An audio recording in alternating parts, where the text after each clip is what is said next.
Assalamu alaikum students. Today we will start rotavirus.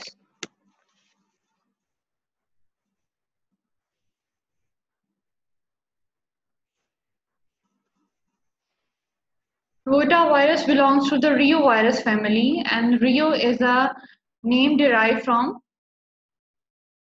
the respiratory enteric orphan.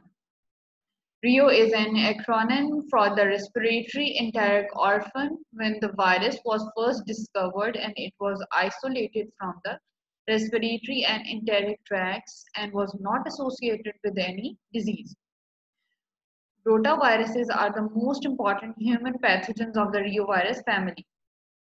So, rotavirus was derived from the word reo. Reoviruses are derived from the word reo when the viruses were discovered from respiratory tract and from the enteric tract, and they were not associated with any disease. And rotaviruses are the most important human pathogens in the reovirus family. So, rotavirus is belongs to reovirus family, and the disease which rotavirus is responsible is gastroenteritis. Rotavirus causes gastroenteritis in the young children. It is the most common cause of the viral gastroenteritis in the young children, and it is the most common cause of the gastroenteritis in children. What are the important properties? Reoviruses, including the rotaviruses, are composed of segmented double-stranded RNA genomes surrounded by double-layer icosahedral capsid without an envelope. So, reoviruses are, as I told you, the viruses are maybe double-stranded DNA viruses, are single-stranded DNA viruses, double-stranded RNA viruses, and single-stranded RNA viruses. And they can be enveloped and non-enveloped. So, viruses are double-stranded RNA viruses, and the genome is segmented and it is surrounded by icosahedral capsid, and they are non-enveloped. So they are non-enveloped double-stranded RNA viruses. The virion contains an RNA-dependent RNA polymerase. A virion polymerase is required because human cells don't have an RNA polymerase that can synthesize messenger RNA from the double-stranded RNA template. And so the most important property which this virus has, that the virion contains the RNA-dependent RNA polymerase, and this RNA polymerase is required for the translation and transcription of the virion. Because RNA polymerase, because the human cells don't have the RNA polymerase and they can't synthesize the messenger RNA from the double-stranded RNA. So this RNA polymerase is required for their survival, because human cells don't contain the RNA polymerase which is required to synthesize the messenger RNA from the double-stranded RNA genome. So double-stranded RNA genome से messenger RNA बनाने के लिए बेटा बहुत जरूरी है, and it is necessary that RNA polymerase वहां पे हो. ठीक है, RNA polymerase is required for the synthesis of the messenger RNA from the double-stranded RNA. So, and this RNA polymerase is not present in the human cells or not present in the host cells. So, this RNA polymerase is carried by the virion itself. Many domestic animals are infected with their own strains of rotaviruses, but these are not a source of human disease. Many domestic animals are infected by the rotaviruses, but they are not responsible for causing disease. There are at least 6 serotypes of the rotaviruses. Of the human rotaviruses, the outer surface protein, which is also known as the viral hemagglutinin, is the type-specific antigen and elicits a protective antibody. So, the viral hemagglutinin, which is present on the outer surface or which is present in the on the capsid, is responsible for the attachment. As I told you in the influenza viruses, that hemagglutinin is present on the surface of the virion, and it is responsible for the attachment of the virus to the host cell. So this hemagglutinin will attach the rotavirus to the beta androgenic receptor, and this protein is a type specific antigen, and it elicits the protective antibodies. So the protein that is responsible for producing elective antibody, for producing protective antibody, and it is type specific, and this protein is type specific. So the protein which is responsible for electing a protective antibody response is viral hemagglutinin, and this is type specific. Summary of the replicative cycle. Reoviruses attach to the cell surface at the site of the beta androgenic receptors, and actually the viral hemagglutinin, which is the protein present on the surface of the virion, will attach the virion to the host cell and will attach to the virion with the hemagglutinin protein to the beta androgenic receptors. Virion के ऊपर क्या है बेटा? Hemagglutinin proteins हैं जो कि receptors के साथ जाके attach होते हैं, and the receptors are beta androgenic receptors present on the surface of the host cells. After entry of the virion into the cell, the RNA-dependent RNA polymerase synthesizes the messenger RNA from each of the 10 or 11 segments within the cytoplasm. As I told you, the RNA-dependent RNA polymerase is necessary for the survival of the virion because it will synthesize the messenger RNA from the double-stranded RNA genome. And this RNA polymerase will synthesize the messenger RNA and from the each segment within the cytoplasm. ठीक है? Cytoplasm में बेटा messenger RNA जो है वो synthesize होगा.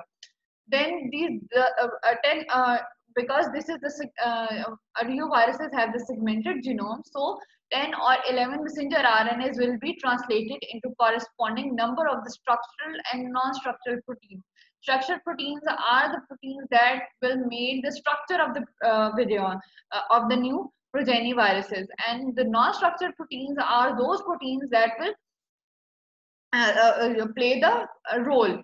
वो proteins बेटा जो कि आप किसी भी सेल के अंदर या किसी भी वायरस हो या बैक्टीरिया हो, एक्चुअली जो फंक्शंस होते हैं वो किस वजह से होते हैं? They are due to the proteins and they are due to the non structural proteins.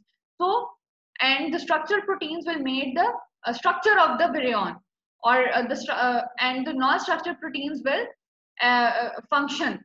तो वो नॉन स्ट्रक्चर प्रोटीन्स जो होती हैं बेटा, they are responsible for the function और the of the virion, whereas the structured proteins are responsible for the for making the structure of the virion. और सारे के सारे जितनी भी मैनिफेस्टेशंस होती हैं बेटा वायरस की या बैक्टीरिया की, it is due to the proteins, non structural proteins, and the structural proteins will make the structure. One of these, an RNA polymerase, synthesize minor strands that will become a part of the genome of the progeny viruses. As you know that in the double-stranded genomes, there is a minor strand or the positive or the negative strand. The positive polarity genome, positive polarity strand and the negative polarity strand. और मैंने आप लोगों को बहुत अच्छे से बताया बहुत दफा अपने previous lectures में कि what is the negative polarity genome and what is the positive polarity genome. Capsid proteins form an incomplete capsid around the minor strands, and then the plus strand. ये सब कुछ किसकी वजह से हो रहा है? This is due to the RNA polymerase. Capsid proteins form an incomplete capsid around the minor strands, और अभी तक positive strand नहीं बना, ठीक है? Plus strand नहीं बना. And then the plus strands of the progeny genome segments are synthesized. First of all, the minor strand is synthesized, and the capsid proteins will made a capsid around the minor strand, but the capsid will be incomplete. And then the plus strand will be formed, and now there is double-stranded RNA genome. The virus is released from the cytoplasm by the lysis of the cell and not by budding. ठीक है? अब आप यहाँ तक देखें बेटा कि ये सारा का सारा जो कुछ भी हो रहा है, this is in the cytoplasm, this is not in the nucleus, okay?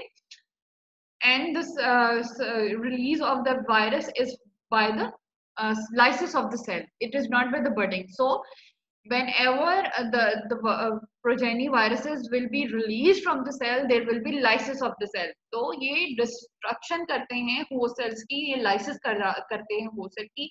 ये बहुत ये वहां से through budding जो है वो release नहीं होते, they will lyse the cell and then the virus progeny will be released. Okay, now I will summarize the replicative cycle. First of all, the viral hemagglutinin which is present on the virion will attach the virion to the host cell receptors, and the host cell receptors are beta androgenic receptors. Then virus will gain entry into the cell, and in the cytoplasm, the RNA dependent RNA polymerase will synthesize the messenger RNA from the double stranded RNA genome. Then then 10 because the genome is segmented, then the 10 to 11 from the 10 to 11 segments of the genome, the 10 to 11 messenger RNAs will be synthesized, and these messenger RNAs will be translated into structural proteins and non-structural proteins. Structural proteins will make the structure, and non-structural proteins are responsible for their function. And then the capsid proteins form an incomplete capsid around the minus strand, and then the plus strand will be synthesized, and now there will be the whole capsid will surround the genome, and the virus is released by the cytoplasm by the lysis of the cell, and it is not released by the budding of the cell. This is not a very good picture.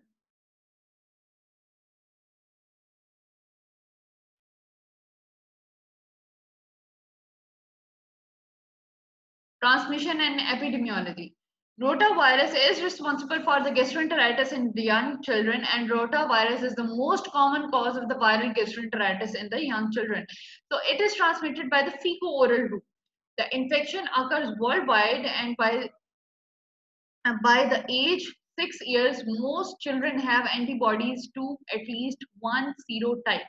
तो इतना ज़्यादा common है, इतना ज़्यादा world infection जो है, it is worldwide that till the age of the 6 years, mostly children are immunized, and they develop the protective antibodies against the rotavirus infection. So somehow during this time period, most of the children are infected with the rotavirus infection. So till the age of 6 years, most of the children are infected by the rotavirus infection, or they are infected by any of the serotypes of this virus, and they develop the protective antibodies in response to the infection. And these antibodies can be against any of the 6 serotypes. But as a pathogenesis and how we will develop the immunity.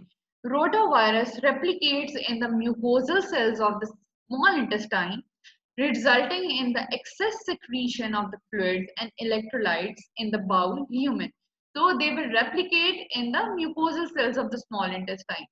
ये कहाँ पे replicate करेंगे? They are not replicated in the respiratory tract. They are replicated in the mucosal cells of the small intestine, resulting in the excess secretions of the fluid and the electrolytes into the lumen, bowel lumen, and the consequent loss of the salt, glucose, and water leads to diarrhea. The beta whenever they will multiply or replicate in the mucosal cells, they will release the fluid and the electrolytes in the gut lumen, which is responsible for the diarrhea. The consequent loss of salt and glucose and water led to diarrhea, and there is no inflammation. In mostly bacterial infections, there will be inflammation present in the small intestine, but there is no inflammation, and the diarrhea is non-bloody. It is thought that this watery diarrhea is caused primarily by the stimulation of the enteric nervous system. So it is thought that this watery diarrhea is due to the stimulation of the enteric nervous system. The virulence of the certain reoviruses in mice has been localized to the proteins encoded by several specific genome segments. For example, one gene governs tissue tropism, whereas other controls the inhibition of the cell RNA and the protein synthesis. Immunity to the rotavirus infection is unclear. It is likely that the intestinal IgA, which is secreted by the mucosal cells, is directed against a specific serotype, which protects against the reinfection, and the colostrum IgA protects the newborns up to the age of 6 months. So it is the immunity is unclear, whereas it is supposed that the IgA, which is secreted by the intestinal mucosal cells against the specific serotypes, protects against the reinfection. So the antibodies which are made against the against the rotaviruses are IgA antibodies in the which are secreted by the mucosal cells. Now comes the clinical findings. Rotavirus infection is characterized by nausea, vomiting, and watery and non-bloody diarrhea. So the patient will present with nausea, vomiting, and non-bloody diarrhea. Gastroenteritis is the most serious. Gastroenteritis is most serious in the young children, in whom the dehydration and electrolyte imbalance are a major concern. Mostly, the children will recover on their own, and there is no antibiotic required for the treatment. Whereas in those patients in which there is excessive fluid loss, we have to rehydrate those patients, and we will pass the IV line, and we will give them the fluids to prevent the dehydration. So there are the clinical signs and symptoms are nausea, vomiting, and non-bloody diarrhea. Rotavirus is a viral illness that causes diarrhea. It is most serious in kids under 2 years of age. It is most common in winter and spring. Rotavirus spreads easily through the contact with the infected stool, so the transmission is by the fecal-oral route. The signs and symptoms are fever, upset stomach, diarrhea, non-bloody stools, slow to move, and the patient will not respond. Now comes the lab diagnosis. Although the diagnosis of most of the cases of the viral gastroenteritis doesn't involve the laboratory, most of the times the patient will be diagnosed on the clinical basis. A diagnosis can be made by the detection of the rotavirus in the stool by using the radioimmunoassay or by the ELISA. मैंने आपको बताया था बेटा, जब भी हम viruses पढ़ते हैं तो हम डायग्नोसिस में ELISA या PCR करते हैं, ठीक है? This approach is feasible because there are large numbers of viral particles in the stool. So mostly the patient is diagnosed on the basis of the clinical grounds. If the patient is a young child, if it is under the age of 6 years, and he or she presents with the nausea, vomiting, and non-bloody diarrhea most of the times, and he or she is not responding, to the antibiotics, then we mostly diagnose the patient on the clinical grounds. But if but in the lab we can do the ELISA or the PCR. The original demonstration of the rotavirus in the stool was done by the immunoelectron microscopy, in which the antibody aggregated the virions. First, we can do the stool examination, and if it is done under the immunoelectron microscope, we can see that the antibodies aggregated the virion particles, allowing them to visualize in the electron microscope. This technique is not feasible for the routine clinical use because we don't have the electron microscopes in our labs. They are present, but in some of the labs they are present, but most of the times they are not in the lab. We don't have the electron microscopes in the labs.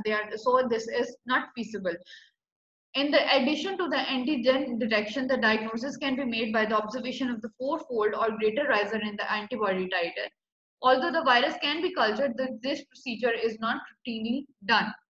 So first of all, the diagnosis is based on the clinical grounds. You can do the immunoassay or the ELISA. If the electron microscope is present, then it was done by the immunoelectron microscopy, in which the antibodies are seen with, and they aggregated the virions. So it is only done when the electron microscope is available, and this technique is not usually done because this is not feasible. This is the third point, and the fourth point is that we can make the diagnosis by observing the antibody titer, and if the antibody titer is fourfold, or there is more or there is greater riser in the antibody titer, we say that the patient is infected with the rotavirus. Treatment and prevention. In 2006, the FDA approved a live rotavirus vaccine, which comes from the name of RotaTeq, that contains 5 human rotavirus strains. The immunogen in the vaccine virus is the outer surface protein. The outer surface protein, and it is the viral hemagglutinin. As I told you, this viral hemagglutinin is responsible for the attachment, and it is responsible for elicting this specific immune response, and it is responsible for, and it is type specific. And so the outer surface protein, which is present in the immunogen,